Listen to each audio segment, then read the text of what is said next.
साल है 1870 खूबसूरत अल्सास फ्रांस के ऊपर गम का साया मंडरा रहा है। जंग ने अपना काला जादू चलाया है और दूर से प्रशन ढोल की आवाजें आ रही हैं। फ्रांस जंग हार गया है और इसके साथ अल्सास और लोरेन जल्द ही प्रशा के हो जाएंगे। अल्सेस के लोगों के लिए जिंदगी बदलने वाली है। अब स्कूलों में उनकी प्यारी फ्रेंच भाषा नहीं पढ़ाई जाएगी।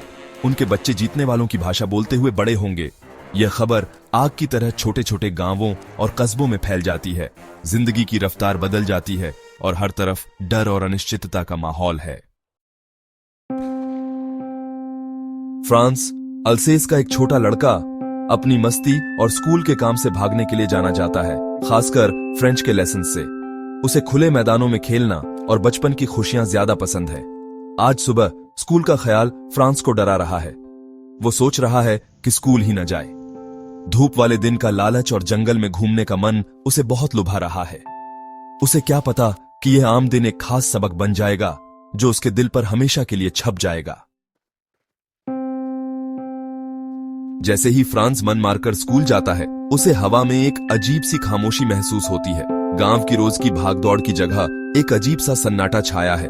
उसे समझ नहीं आ रहा कि क्या बात है।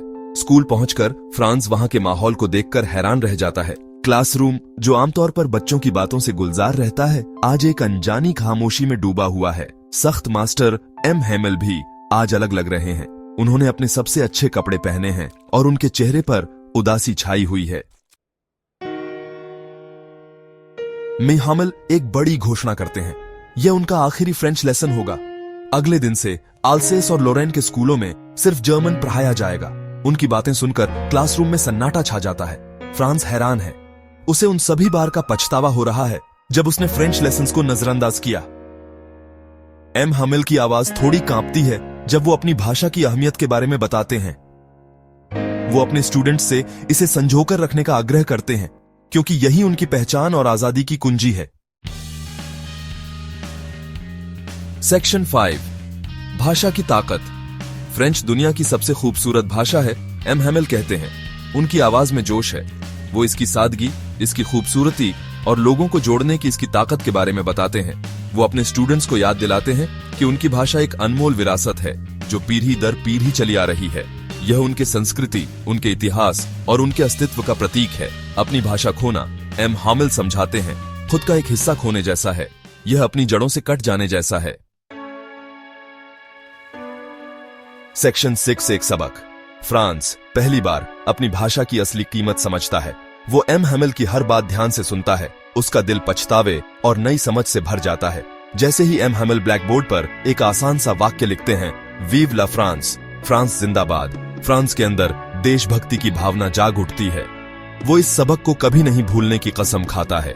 क्लासरूम, जो फ्रांस के लिए बोरियत की जगह हुआ करता था, अब सीखने का मंदिर बन गया है। उसे एहसास होता है कि शिक्षा एक बोझ नहीं बल्कि एक अनमोल तोहफा है। सेक्शन 7, आखिरी विदाई। आखिरी लेसन का समय खत्म हो जाता है। क्लासरूम में सन्नाटा छा जाता है जब एम हेमल आंखों में आंसू लिए अपने स्टूडेंट्स को अलविदा कहते हैं। वो ब्लैक बोर्ड पर बड़े अक्षरों में वाइव ला फ्रांस लिखते हैं। उनका हाथ भावुकता से कांप रहा है। फिर कुछ कह न पाते हुए वो अपने हाथ से इशारा करके क्लास को खारिज करते हैं। स्टूडेंट्स गम से भरे दिल के साथ क्लासरूम से बाहर निकलते हैं। उनके कदम खाली स्कूल में गूंजते हैं। सेक्शन 8, अमर विरासत। आखिरी लेसन फ्रांस के दिल पर एक अमिट छाप छोड़ जाता है। वो एम हेमल की बातों को अपने दिल में संजोए रखता है। वो समझता है कि आजादी की लड़ाई बंदूकों और तलवारों से ही नहीं बल्कि किताबों और कलमों से भी लड़ी जा सकती है। आखिरी लेसन की कहानी भाषा और संस्कृति की अहमियत की एक जबरदस्त याद दिलाती है। यह आम लोगों के जीवन पर जंग और जुल्म के असर को दिखाती है। एम हेमल के जोश से प्रेरित होकर फ्रांस अपनी जिंदगी, अपनी भाषा और विरासत को बचाने के लिए समर्पित कर देता है। वो एक टीचर बन जाता है और आगे आने वाली पीढ़ियों को भाषा का तोहफा देने की ठान लेता है।